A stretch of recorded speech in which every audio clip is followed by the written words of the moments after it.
from Worcester. Mr. Dorrell, were you surprised, were you disappointed not to hear more, or indeed anything, from Philip Hammond in the autumn statement about the NHS? Well, I was very disappointed not to hear, in particular, actually, about social care. There's an easy slogan headline here saying what we should be focused on is NHS funding.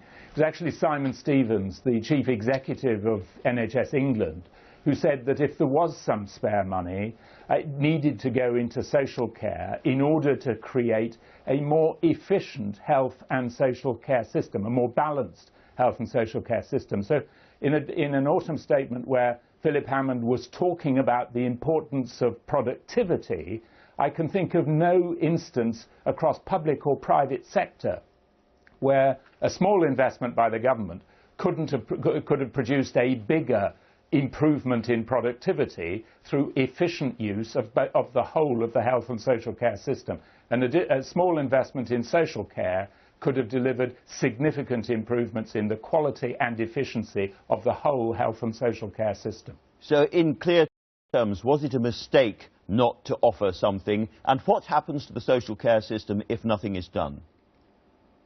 Well, the answer is that it was a mistake, in my view, not to make an investment in social care. And the result of not making an investment of social care is, to put it in very simple terms, that needs that should be met by supporting people in their own homes or providing residential care end up in NHS hospitals.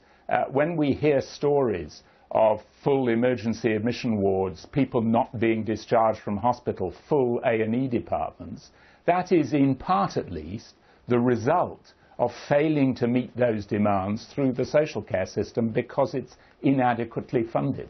I don't know if you were able to hear Paul Mason suggesting that this would be a crisis that would dominate news for the next 9 months or so through social care and the NHS itself. But I suppose the question is, given that money is tight, we're worried about the public finances, can the government actually afford to do much about this? Well, all I'm doing is picking up Philip Hammond's own rationale for investing in a productivity fund. Actually, if you invest in social care, what you're doing is improving the productivity of the whole health and social care system and improving the quality of those just about managing people who otherwise find their family budgets under incredible strain and personal worry because of failures in social care. All right, two things. Should Philip Hammond change tack and come back to the House of Commons and offer some more money, first of all? And second, as a former health secretary yourself in a Tory government, don't you think you're being disloyal by attacking him publicly? Well, I think one of the key attributes of being involved in any form of public life, and now as chair of the NHS Confederation, is a willingness to speak truth unto power.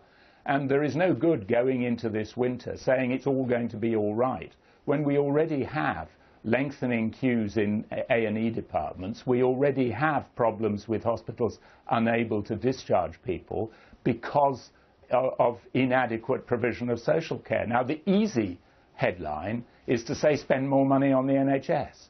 That's not what we're saying. What we're saying is proper investment in the part of the system that isn't working will actually deliver better value as well as better care. So should Philip Hammond come back to the House of Commons and do that? Well, my answer is twofold to that. First of all, yes, he should.